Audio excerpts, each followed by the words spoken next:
Girl. Testing, 1, 2, 3. Hi, it's Morgan. Welcome back to my channel. Hi. Okay, everybody listen up. Today's video is going to be about my chronic illnesses and pregnancy, because I think this is very important. So if you're new here, hi, I'm Morgan.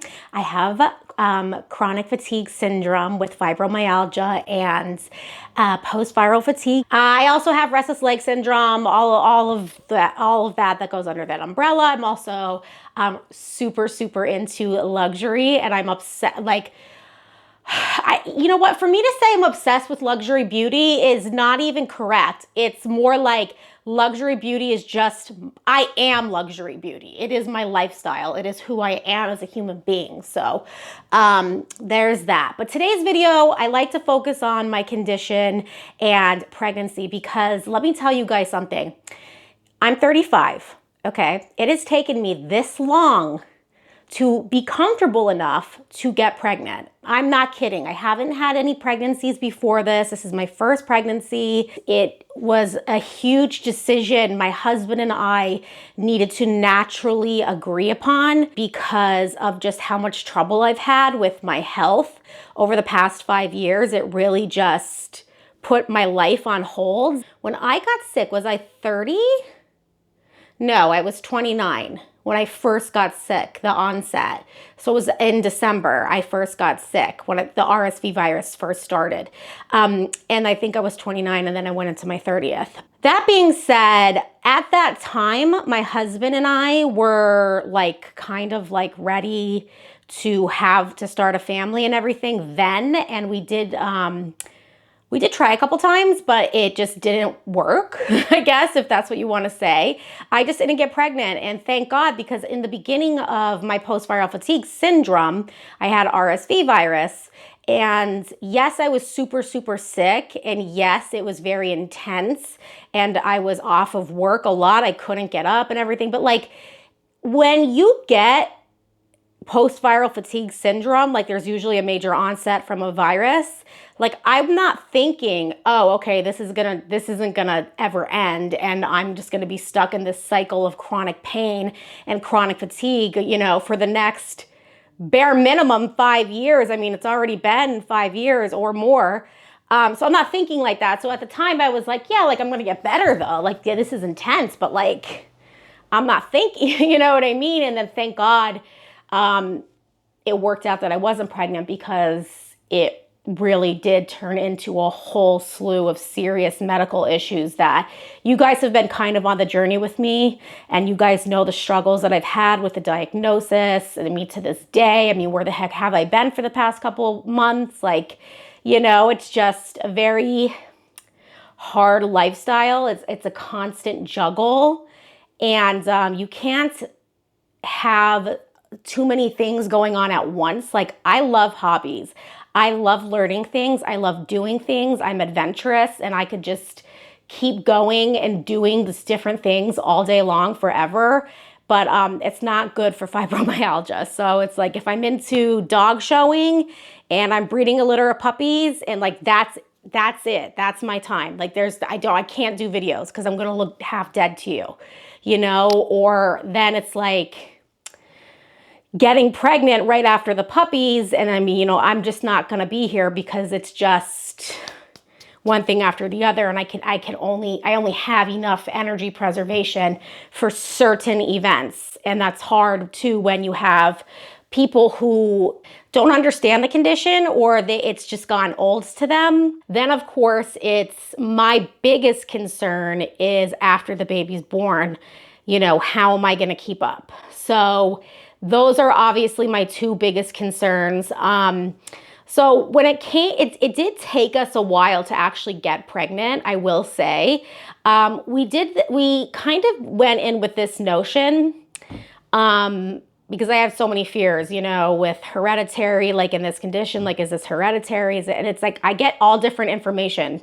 Some people say it's hereditary, some people say it isn't. It's like, I never get a straight answer from people most of the time. And the doctors, and I think they're kind of reckless saying this to people, but a lot of people say that they felt better during pregnancy, that they felt great, that the hormones gave them energy and that they felt relieved and their headaches were resolved and being pregnant was the best thing ever. It was like a reset to their body. Let me tell you something, that's not my story, okay? I did speak in a couple chat rooms and people did say like, no, it made it 10 times worse. A lot of people are like, don't do it, don't get pregnant, like, because I'll never be able to give my kids the active activity that I want to give them. And but I think it got to the point for my husband and I where I have had this condition for 5 years and I've been managing what I have. And I think it's kind of like,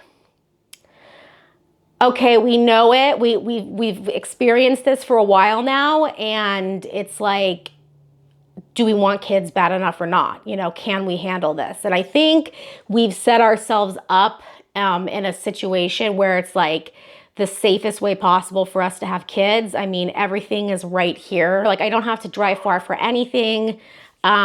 The community pool, the community baseball field, football field, the schools that my son will be going to are all within like 5 minutes from my house. Like, I think in terms of that, childcare, everything, like, I think we're pretty much set up for that.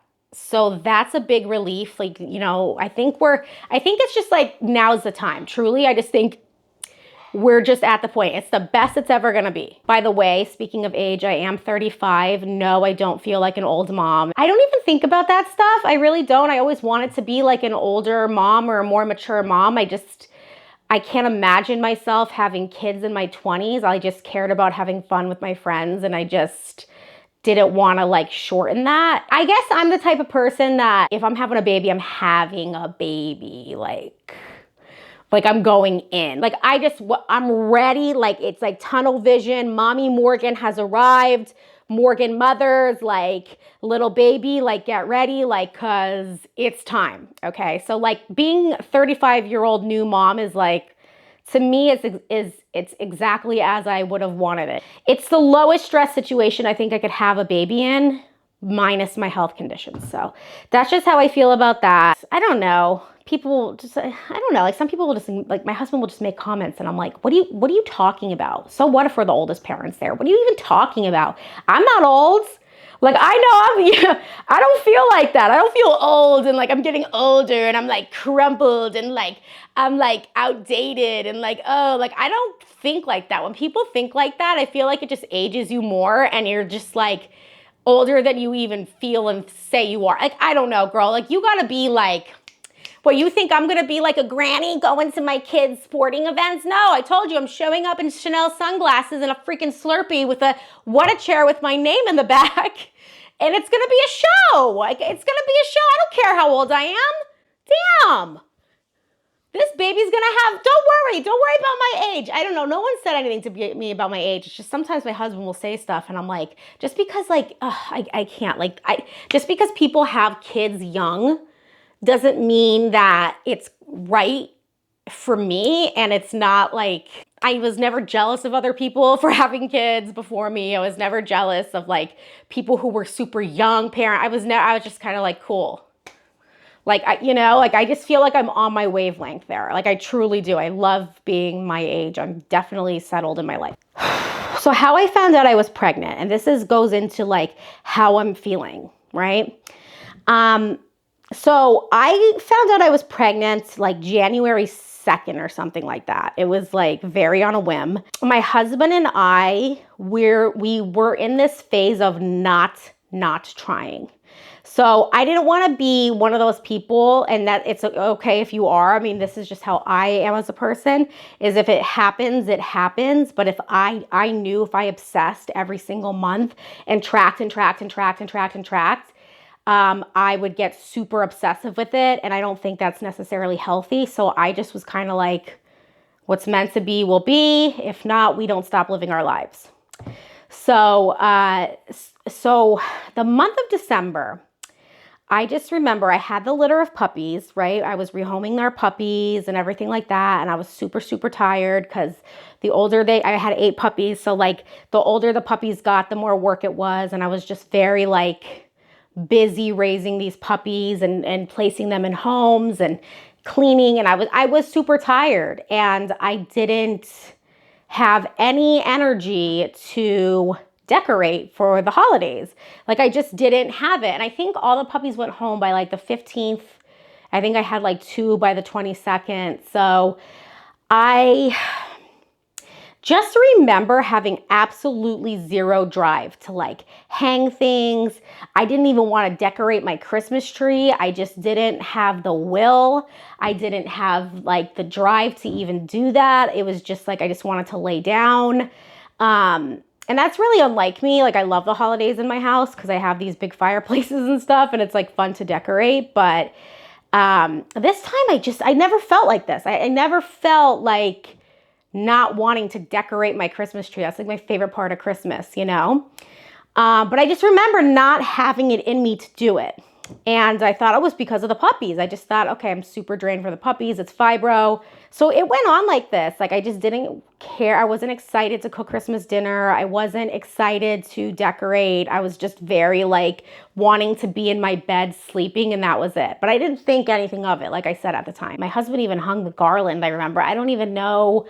I honestly, truly just thought it was because of what I was going through physically. I just thought it was, that's the thing. You start blaming everything on fibro, and then you miss the important stuff. So New Year's isn't a big thing for my husband and I. I don't really care for the holiday itself. I don't go out for New Year's or anything. We're home anyway. So New Year's was low key. And my husband and I were just like super relaxed. You know, I was very like low key and, you know, whatever. And it was interesting because during the month of December, I will say this though, I spotted, right? And it was like over a year now that my husband and I were trying to get pregnant. So like, you kind of get used to not getting pregnant, you know? So like, you're not really thinking. But I said, oh my God, I'm like spotting. And my husband's like, what does that mean? And I'm like, usually you spot when you get pregnant. And he's like, oh, then that means you're pregnant. And he just walked out the door. And I remember just being like, could it be? I don't know. I don't think so. You know, this has been over a year of this. Like, I don't know. Maybe it was just something weird. So we just kept it moving. Like, everything was fine. It was just so like unnatural. I've never been pregnant before, so I don't really know the signs, like, or the cues from my body or anything. So finally it was January, I'm going to say 2nd. It was at 12 o'clock at night. And he was sleeping, my husband was sleeping, and I was sitting on the couch, and I'm like, geez, like, when was my last period? Like, I'm like looking, and I looked, I was like 5 days late or something, and I'm like, and I thought I was irregular. So I looked the last couple months, I'm like, no, I've had the 28-day cycle pretty consistently, except for this month. That's weird. No symptoms, at the time, I didn't think I had symptoms of fatigue, but, no vomiting, no like tender breasts, like nothing like that. No dizziness or food aversions, nothing. So but you know what? I had like a pack of pregnancy tests. Like, I just bought them. There was like 30 of them. I bought them cheap. And I just kept them in my kitchen for whenever I felt like I could have been pregnant. So I took it out, and I had a different feeling this time because I was like, I'm late, definitely late. I had the spotting. Could it be? Could it be? I took the test, I put it down, I came back out to my living room, waited the 5 minutes. Then I got up to go in to check the test, but I looked at my dogs.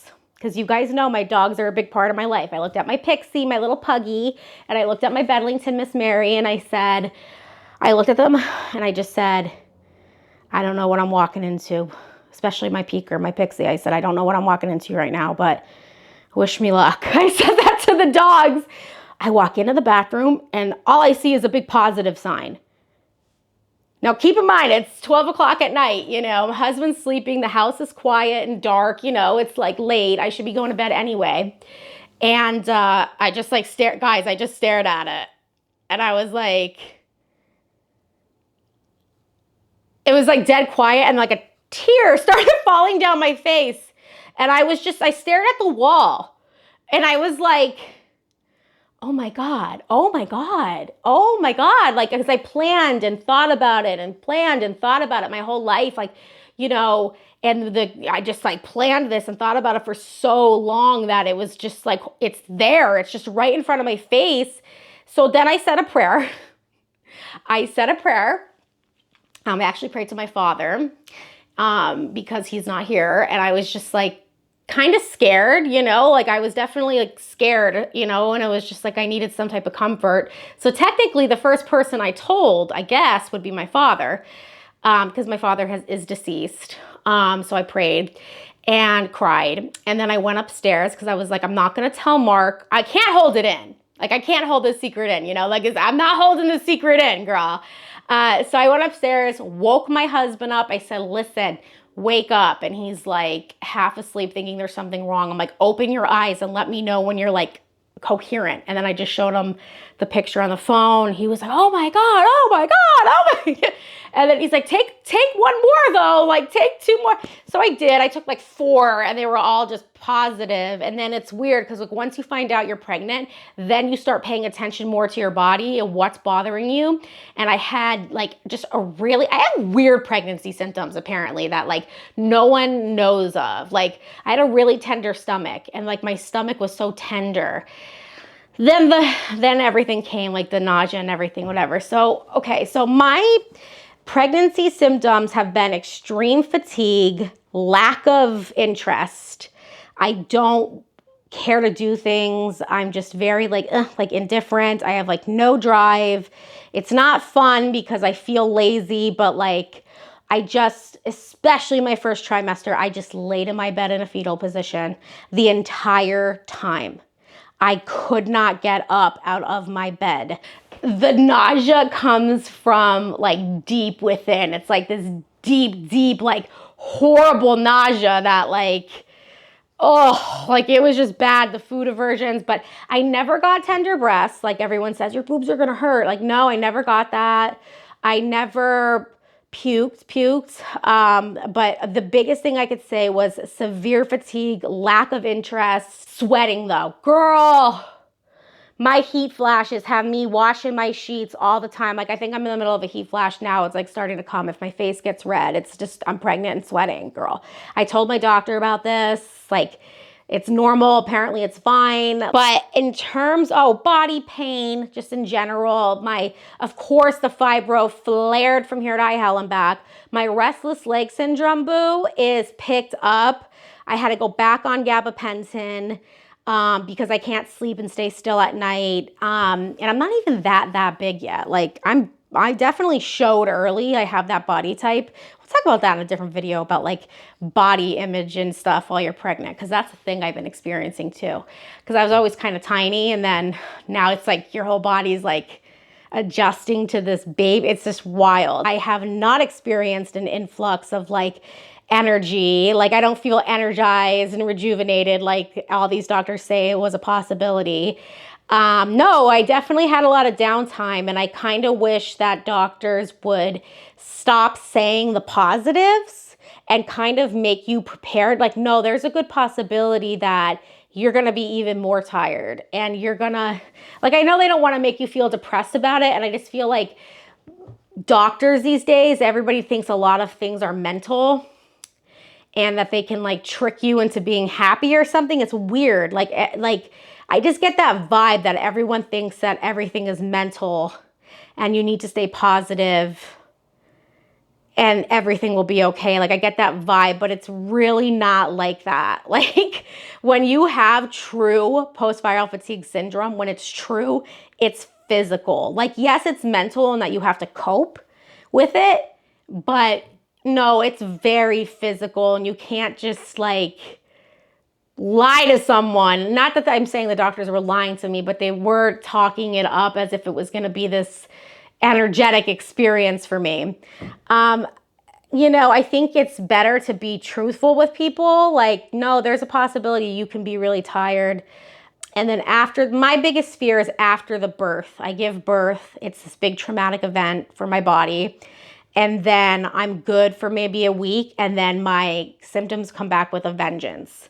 So, and that's a thing I've read that's very possible, and that I have a good feeling is going to happen to me because I'm I just have it. It's like a sickness that's like in me. It's not something that I could think or wish or pray or, be happy and, ignorance is bliss type way. It's there. You can't ignore it. Unfortunately, I've tried ignoring it before and it gets even worse. I am the queen of ignoring stuff that I don't really want to care about, and I really just want to like go hunt with my dogs. But the truth is, it's just there. The condition's there and I can't do anything about it. So I'm worried about that because I want to have the energy to take care of my son, because right now my energy levels are not great. Not great at all. Like even now, I'm in my second trimester. No, I'm still sweating like crazy. I'm still tired. I'm not as bad as first try. First trimester, I was useless. This trimester, I'm able to pick up a couple things around the house and get around a little more, maybe go out more, but like not by much. When you're pregnant and you're tired, when you're pregnant, I feel like it's an isolating experience just because your body's changing and everything. But when you can't get up to do anything because you're too tired and you have like so much fatigue, it makes it 10 times worse. So in my opinion, and my body pain is just brutal, and my restless leg syndrome has been a bitch. Oh my God, you guys. Oh my God. But the doctor did say that she would, so we went through I did speak to doctors. I spoke with multiple doctors, all my doctors actually, all my treating physicians, about every medication that I'm on. We went through all of them in depth, and the ones that were safe for pregnancy, which I'm on, were gonna keep me on them. That's how you combat this, is like you try to stay as normal as you can with your meds. And then after my baby is born, if I do go to crash, then we're gonna have to increase the meds. Breastfeeding. Breastfeeding is not on the table for me, which is at this point for me, I'm like, okay, whatever's healthiest for my baby. I'm not out here trying to like, force myself to breastfeed when I have chemicals just because I want to experience that, like, because that's gonna hurt my baby. So like, I don't play like that. I'm not going to play with breastfeeding, and I'm not going to play with natural delivery versus C-section. Whatever is safest for my child is what's going to go down. Okay, because I'm not playing with breech babies. I'm not playing, you know what I mean? Like no. I'm not gonna do something that's gonna knock my body out for 2 months and I can't even get up to raise my son. You know what I'm saying? So like for me, everything's just whatever you need to do to keep me, especially my baby, safe. Like that's what we're doing. And I have so many doctors that are watching me closely. I actually really like my medical team. They are just there. I have so many appointments. I see them all the time. They're there to answer all my questions. So it's been good. It's just pregnancy. And I guess I'll do a different video on my thoughts on being pregnant because everybody's so different. So now we're just thankful that I am pregnant, and we are still like kind of like in shell shock, like, oh my God, I can't believe we're gonna be parents. Like my husband and I will sit there and we'll be able to eat. And I'll be like, yo, after September, like there's gonna be a third. Like my husband and I have been together. We've been in each other's lives for 20 years. So imagine being just you two taking on the world and then adding a third. Like it's trippy. It's trippy a little bit, but my son being a son and a boy is just, honestly, it's very exciting for me. And I could actually just get into that in a different video, but that's my experience so far with being pregnant and having post-viral fatigue syndrome. I think that I would just tell you to go in with caution, that I wouldn't just tell you like willy-nilly, like this is gonna be great, like you're gonna get your energy back, everything's gonna be beautiful, your headaches are gonna be gone, and because that's just not true. And that's, I think, a little irresponsible of me. It's irresponsible of me to tell you that everything's gonna be cool and copacetic and you're gonna be fine. No, you're gonna feel some pushback with your condition. Maybe, you might be different. You might get that energy. For me, I did not. And I think that's something that should be talked about on the internet, because I don't see a lot of people telling the truth, really. I just see all the positives, but you don't see the negatives. And I think you need to see the negatives so you can properly make plans for yourself and your child. you know, you got to plan around this. It's called coping. You know what I'm saying? It's called coping. It's called being ready for whatever is going to come your way. And that's just what I want to do for you guys. I want you just prepared, you know? So, okay, guys, this is a long video. I hope it helps you. I hope if you're going through what I'm going through, just work with doctors that you trust and like. Constantly go back and forth with them about treatments, everything. Just go to your doctor. Again, if you don't feel like your doctor is understanding you and they're just kind of brushing past you, don't go to them anymore. Get a different doctor. I'm not a medical professional. I'm just telling you from my point of view. So like, don't take my word. You know, everybody's bodies are so different during pregnancy anyway. So like, I would definitely work with your doctors that you like and trust. So I love you guys. I hope you enjoyed the video. I hope it was helpful. And I will catch you in the next video. I love you. Bye.